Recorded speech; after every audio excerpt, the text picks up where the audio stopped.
excerpts from a very long memoir piece that's called The Death of William Burroughs.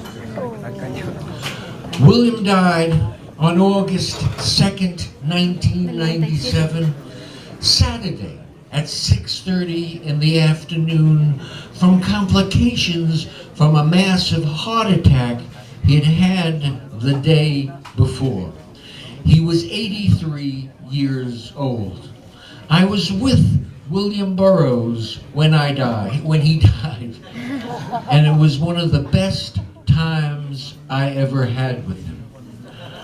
Doing Tibetan Nyingma Buddhist meditation practice, I absorbed his consciousness into my heart. It seemed like a bright white light, blinding but muted. I was the vehicle, his consciousness passing through me. A gentle shooting star came in my heart and up the central channel and out the top of my head to a pure field of great clarity and bliss. It was very powerful. William Burroughs resting in great equanimity and the vast, empty expanse of primordial wisdom mind. I was staying in William's house, doing my meditation practices for him, trying to maintain the good conditions and dissolve any obstacles that might be arising for him at that very moment in the bardo. I had confidence that William had a high degree of realization, but he was not totally, not completely an enlightened being. Lazy, alcoholic, junkie William. I did not allow doubt to arise in my mind, even for an instant, because it would have allowed doubt to arise in William's mind. Now I had to do it for him. This is a very long piece. I'm going to skip to another part that's called What Went In to William Burroughs' Coffin with His Dead Body.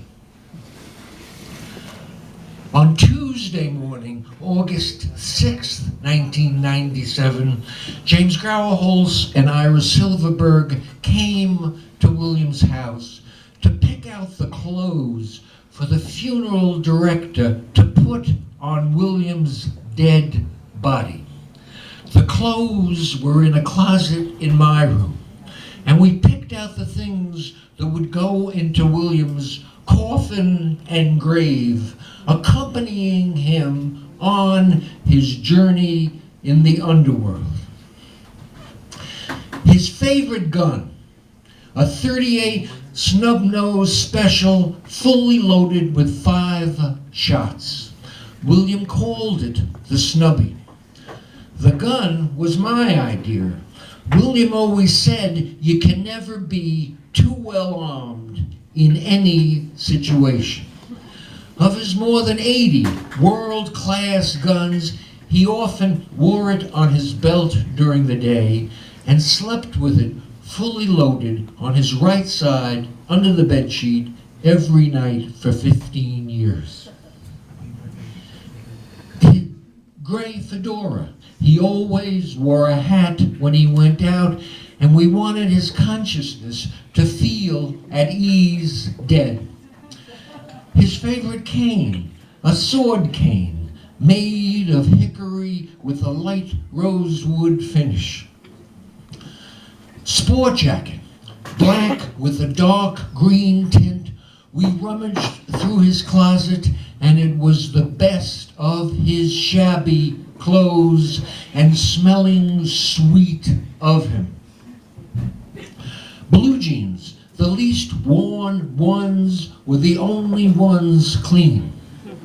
A red bandana, he sometimes kept one in a back pocket. Jockey underwear and socks. Black shoes, the ones he wore when he performed.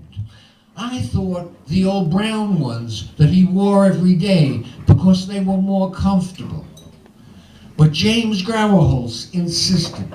There's an old CIA slang that says getting a new assignment is getting new shoes. White shirt. We bought it in 1981 on the Red Night tour. It was his best shirt. All the others were a bit ragged.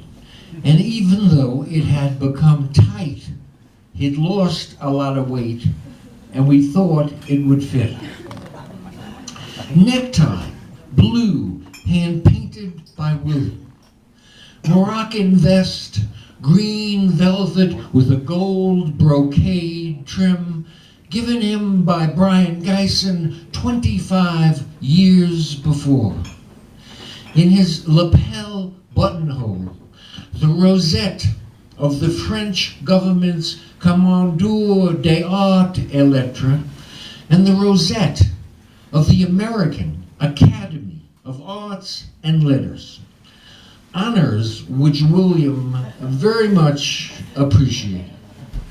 A gold coin in his pants pocket, a gold 19th century Indian head $5 piece, symbolizing all wealth.